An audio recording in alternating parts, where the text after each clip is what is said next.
Olá, muito boa tarde. Fátima homenageou João Paulo II pela beatificação em Roma e despediu-se do seu reitor, Dom Virgílio Antunes, porque foi nomeado Bispo de Coimbra. A expectativa para esta missão e, sobretudo, o trabalho que deixa iniciado no Santuário de Fátima merecerão agora a análise de Dom Virgílio Antunes, hoje convidado do programa Eclésia.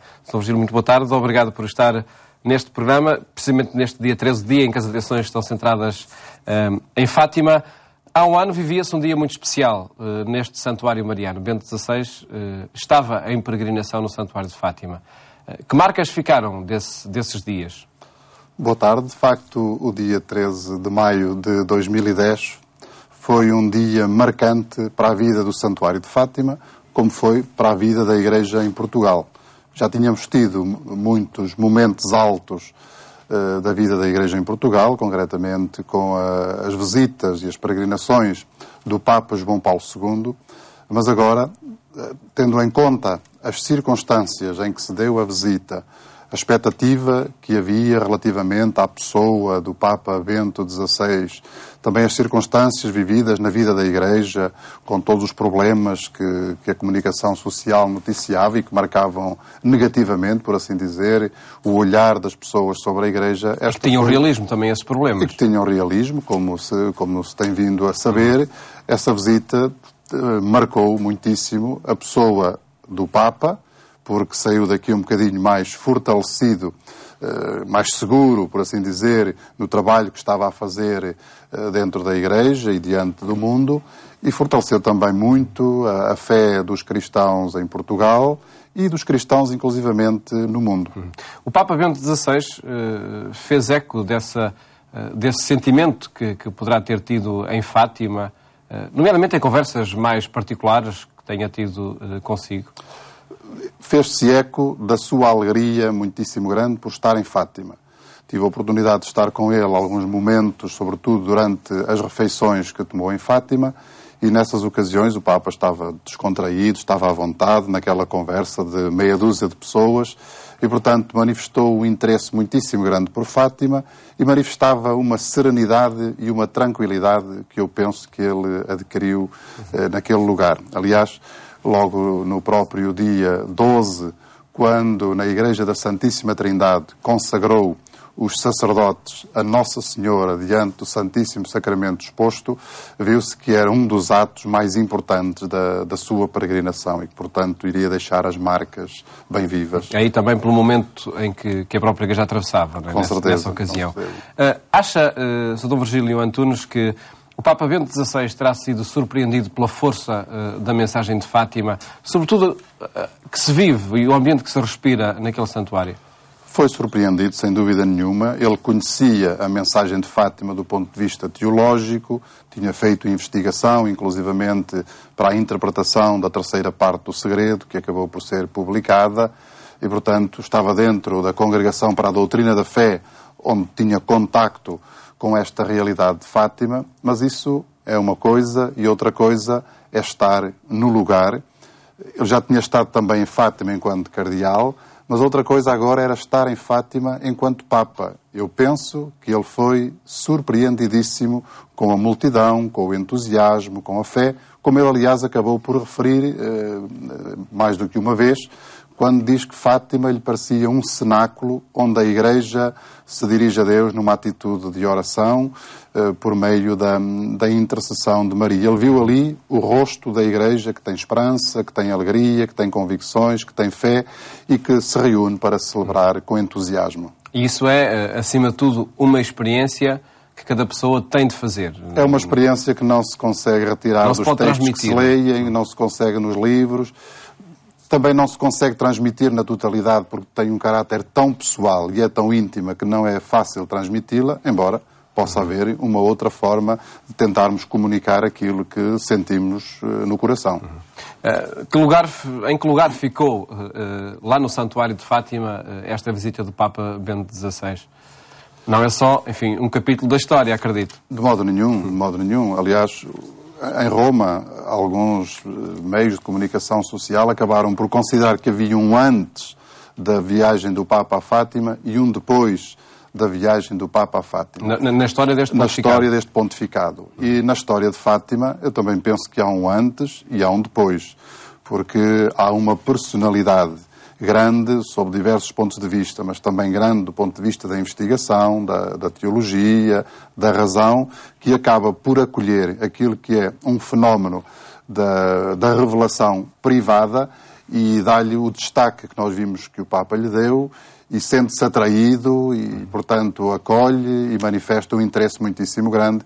E isso, diante do mundo, de uma parte do mundo e da Igreja, que tem alguma dificuldade em aceitar este tipo de manifestações religiosas e este tipo de vivências da fé, foi um sinal muitíssimo importante. De consolidação, de afirmação da mensagem de Fátima. De consolidação e de afirmação da mensagem de Fátima, não só como uma profecia acerca de um conjunto de acontecimentos, mas inclusivamente como um meio e uma forma de as pessoas poderem viver a sua vida cristã e, portanto, o seu acesso a Deus. Precisamente há um ano, na homilia, na missa do dia 13, o Papa Bento XVI dizia: iludir-se-ia quem pensasse que a missão profética de Fátima esteja concluída. O que é que está por concluir? De facto, Fátima não é simplesmente uma missão profética nesse sentido de prever um conjunto de acontecimentos que acabarão por ocorrer, como, aliás, a história da Igreja e da própria Europa do século XX acabou por confirmar, de algum modo, a concretização de um conjunto de acontecimentos. Tem a ver com as mudanças políticas, com as mudanças dos sistemas ateus, etc., etc.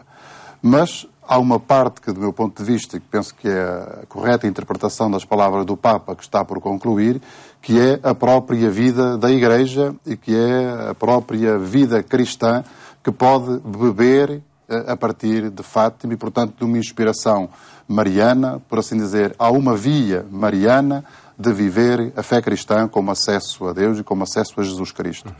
E isso é um caminho que, de algum modo, está ainda por fazer, porque passamos uma parte do tempo a pensar nesta dimensão profética de um conjunto de acontecimentos que haveriam de ocorrer. Agora dá a impressão que a mensagem de Fátima pode difundir-se e voltar-se mais para esta inserção em toda a vida cristã. E levar-nos-ia muito longe este diálogo, esta reflexão sobre a própria mensagem de Fátima e aquilo em que ela pode incidir na vida da Igreja. Interessa, no entanto, falar acima de tudo de si, Dom Virgílio Antunes, e o nosso discurso, falávamos agora mesmo desta profecia que está por concluir. Por concluir ficou também o seu mandato como reitor no Santuário de Fátima. O que é que deixa, enfim, começado? Acredito que muita coisa tenha ficado começado e agora seja interrompido inesperadamente. É evidente que este nosso trabalho na Igreja e nestas instituições, nós inserimos-nos, enfim, dentro de um ciclo, de uma corrente que já está em desenvolvimento. E, portanto, eu inseri-me dentro de um movimento que vinha de trás e inseri-me com muito gosto e com muita alegria naquele trabalho que me deu sempre muitíssimo gosto. E, portanto, o trabalho de reitor no Santuário. O trabalho de reitor, concretamente. Aquilo em que atualmente estava a trabalhar e é, de algum modo, um processo que começou já após a minha entrada como reitor, é a celebração do centenário das aparições. Portanto, havia uma comissão teológica que preparou um conjunto de temas, há uma comissão executiva que continua a pensar um conjunto de planos e a fazer um conjunto de projetos. Há um trabalho que já está em desenvolvimento, uma vez que nós quisemos que o centenário se celebrasse ao longo de 7 anos, correspondendo inclusivamente à palavra do Papa Bento XVI. Vireis aqui de novo dentro de 7 anos para celebrar o centenário e, portanto, há uma máquina, por assim dizer, em movimento. Felizmente, sinto-me feliz porque é um trabalho enfim, feito em grupo, em comissões, não é um trabalho que dependa de uma pessoa. Mas tem a marca dessa pessoa. Penso que há de ter alguma marca, espero que tenha, e estou convencido que tem alguma marca, mas é um trabalho que vai ter a sua continuidade natural, uma vez que as pessoas que estão envolvidas estão plenamente dentro do assunto, estão plenamente integradas e inseridas, e, portanto, todos percebemos um pouquinho as linhas de rumo que há de ter a celebração do centenário, portanto, está tudo em movimento e em movimento vai continuar. Acredita, Dom Virgílio Antunes, que, sobretudo nestes tempos atuais e na forma como as lideranças são encaradas, e bem sei que as lideranças no interior da Igreja Católica têm determinado perfil, Mas nas empresas, nas multinacionais, essas lideranças, enfim, são encaradas enquanto também concretização de programas, o atingir metas, o atingir objetivos. Haverá algo a aprender na liderança que se quer imprimir a uma estrutura da Igreja com esta forma de executar noutras instituições? É evidente que penso que há muito a aprender daquilo que acontece com outras instituições de outro género, com outro cariz, sem dúvida. É necessário nós sermos capazes de estabelecer metas, objetivos, porque, de facto, é o reino de Deus que está em causa, mas está nas nossas mãos uma parte do desenvolvimento daquilo que são as atividades, que são trabalho com pessoas, é o trabalho de evangelização e da catequese e de despertar o gosto e despertar a fé e, portanto, há necessidade de estabelecermos metas e objetivos bem definidos e bem claros para insistirmos e investirmos nesse sentido. São necessárias lideranças, pessoas que sejam capazes de congregar à sua volta outras pessoas e que juntos sejam capazes de desenvolver projetos e às vezes a grande dificuldade é precisamente encontrar essas lideranças e essas pessoas que tenham algumas ideias, que, enfim, saibam onde querem chegar e que sejam capazes de reunir à sua volta um conjunto de outras pessoas. Em todo caso, por exemplo, uma nomeação como esta, uma missão como aquela que lhe pedem para fazer, vai interromper um ciclo, vai interromper... Coloca em causa a execução de todo o projeto? É essa a questão fundamental? Não, penso que não põe em causa a execução do projeto e eu estou convencido que as pessoas que vêm a seguir às vezes fazem melhor do que as que estavam antes. Portanto, temos de ter essa perspectiva de confiança nos outros e também de esperança na realização das tarefas que estão já em desenvolvimento. Naturalmente, vai exigir um bocadinho de algumas adaptações, as pessoas têm que ser capazes de se pôr em comunicação umas com as outras, havia um conjunto de relações e de dados que estavam lançados, e naturalmente isso, do ponto de vista humano, constitui sempre alguma dificuldade porque exige novas adaptações, mas será ultrapassáveis. Naquilo que estava pensado até aqui e pela sua liderança, qual é o programa fundamental rumo ao centenário? O programa fundamental é, sobretudo, há uma frase-chave que nós procuramos captar da mensagem de Fátima e que tem um dinamismo cristológico e trinitário, embora se apresente sempre pela via mariana. O meu coração imaculado será o caminho que vos conduzirá até Deus. Portanto, nós quisemos acentuar esta dimensão trinitária, teológica, que de facto é o centro da fé cristã. E quisemos, pois, a partir das memórias da irmã Lúcia, que de facto apresentar Maria como uma via para chegar a Jesus Cristo e, portanto, a Deus. Portanto, o objetivo central é ressituar e ajudar as pessoas a compreender o lugar que tem Deus na sua vida, o lugar que tem a Igreja, o lugar que tem Nossa Senhora enquanto pessoa a quem dirigimos a nossa devoção pessoal. Depois, o grande objetivo é ajudar a compreender e a interiorizar, de facto, aquilo que são as linhas fundamentais da mensagem de Fátima. Que nós temos todas ideias muito vagas.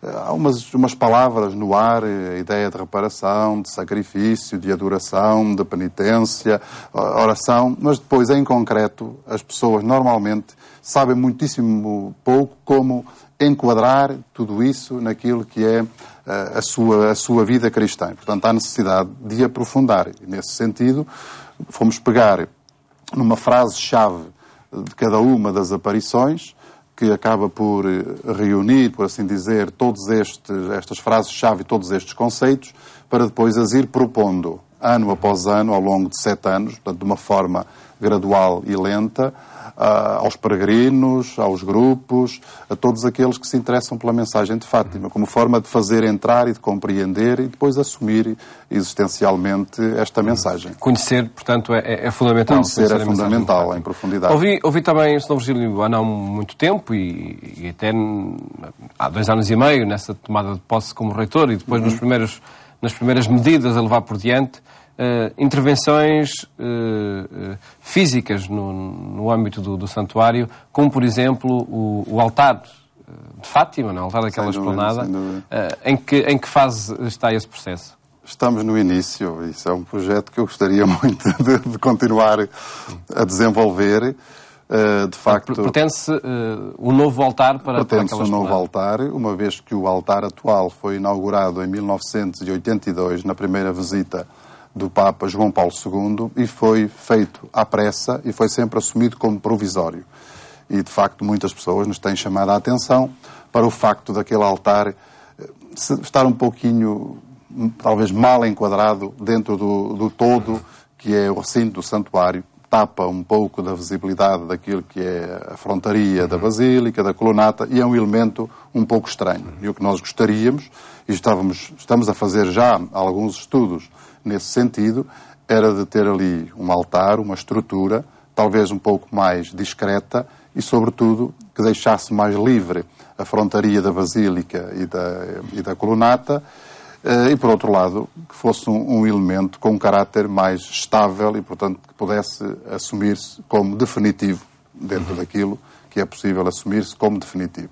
Estamos a caminhar no sentido de umas linhas mais modernas, enfim, e penso que poderá vir a dar uma boa solução. Estão estudos a decorrer atualmente, tem-se estado a trabalhar, sobretudo, com o mesmo arquiteto que construiu a Igreja da Santíssima Trindade, o arquiteto Tom Bases. Temos estado, depois da elaboração do programa, a desenvolver diferentes aspectos, enfim, que vamos criticando e que estamos a tentar construir um modelo. Ainda não há uma ideia?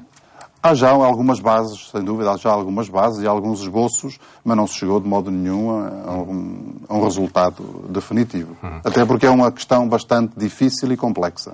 Outro projeto de outra natureza, mas igualmente com muita influência no ambiente do recinto, é o túnel para o trânsito entre a Igreja da Santíssima Trindade e o Centro Paulo VI. Espera ainda por dias de execução? Eu espero ainda assinar o contrato com a empresa que está selecionada para iniciar as obras. Já está adjudicado? Estamos mesmo na fase de assinar o contrato. Já está uma empresa selecionada, há um projeto completamente concluído, só tivemos alguns pequenos problemas quando foi o processo de seleção das empresas, etc., mas está tudo sanado e, portanto, espero, antes do dia 11 de junho, que é quando está marcada a tomada de posse do novo reitor, que tudo isso esteja já concluído, esse processo. Falemos, então, embora que por poucos minutos já, da Diocese de Coimbra, onde inicia a missão episcopal em julho. Eu retinha uma frase que disse na saudação que enviou à Diocese nessa ocasião, uma especial saudação aos jovens. E logo de início, nesse texto, que motivações o levaram a escolher, de facto, a juventude? Sem dúvida, que foi uma palavra que eu quis assumir de forma muito consciente, porque penso que os jovens são, por um lado, aqueles que estão com maiores dificuldades dentro da sociedade em que todos estamos inseridos. São os cursos, é a dificuldade de encontrar trabalho, são os problemas da realização, que depois levam a ter que adiar um conjunto de soluções na própria vida, por a pessoa não ter uma vida ainda estabilizada. E depois, penso também que é um setor a privilegiar dentro da ação da Igreja. Os jovens têm muitas aptidões, têm uma avidez muito grande de coisas grandes e elevadas, estão um bocadinho, de algum modo, perdidos, sem saber para onde e como. A sociedade também não lhes tem oferecido grandes metas nem grandes objetivos e penso que a Igreja tem exatamente o dever de abrir portas e de abrir horizontes e de abrir caminhos aos jovens. Afirma nesse texto, espero encontrar-vos frequentemente e dedicar-vos parte significativa da minha ação pastoral. É o início de um programa, isto? Também o disse conscientemente. Isto, de facto... Mas já determinam um programa que possa definir para... Tudo vai depender muito das circunstâncias, do que existe na Diocese, daquilo que vão ser as minhas ocupações, mas que, do ponto de vista das minhas intenções e do meu desejo, gostaria, de facto, de gastar grande parte do tempo com os jovens neste trabalho de evangelização, neste trabalho de diálogo e de abrir as portas da Igreja a uma relação mais próxima com os jovens, isso assumo de forma muito consciente. Como será escrito este programa para um trabalho que inicia, tendo em conta que terá de conciliar o ambiente cultural da Academia de Coimbra com outros ambientes rurais, onde existe muita afirmação da Igreja Católica naquela diocese? Eu penso que a Igreja tem uma história tão longa e tem uma história de diálogo e de proximidade com os diferentes tipos de mundos sociais,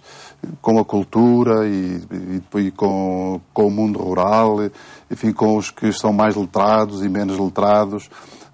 A Igreja tem uma história muitíssimo longa e tem, penso que, a capacidade e a maleabilidade suficiente para ser capaz de estar onde estão as pessoas, onde estão os homens e as mulheres do nosso tempo, com as suas convicções, com as suas dúvidas, com as suas dificuldades.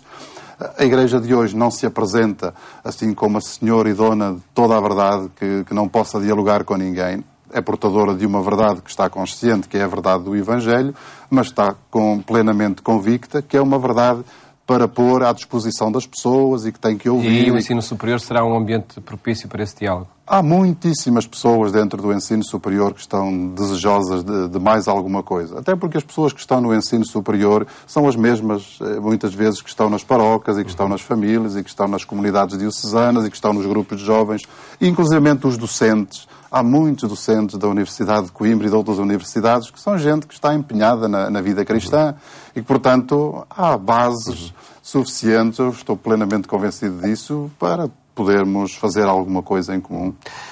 Uma última questão, para uma resposta muito breve. Como sentiu o acolhimento por parte da Diocese de Coimbra a uma nomeação algo inesperada, se posso dizê-lo assim? Penso que foi, de facto, uma nomeação inesperada para todos. Para eles, da Diocese de Coimbra, e para mim. Até agora, os sinais que tenho tido, eu acho que têm ultrapassado tudo aquilo que se pudesse esperar. Tanto por parte do clero, que tem manifestado de muitas formas uma alegria muitíssimo grande, como por parte do bispo atual, como do bispo emérito, como por parte do povo de Deus, alguns que vou encontrando em Fátima e que mandaram as suas... Faz-me até sentir muitíssimo pequenino diante de tão grandes expectativas e de tanta alegria que as pessoas acabam por manifestar. De modo que agradeço a Deus e peço que me ajude, sobretudo, a não defraudar demasiado, ao menos, as expectativas. Por certo que sim. Sr. Virgílio, muito obrigado por ter estado neste programa e felicidades para esse trabalho em Coimbra. O trabalho realizado em Fátima e as expectativas para o trabalho que inicia na Diocese de Coimbra no mês de junho, que quisemos apresentar neste programa. Desejo-lhe uma boa tarde, bom fim de semana, até a próxima segunda-feira, se Deus quiser.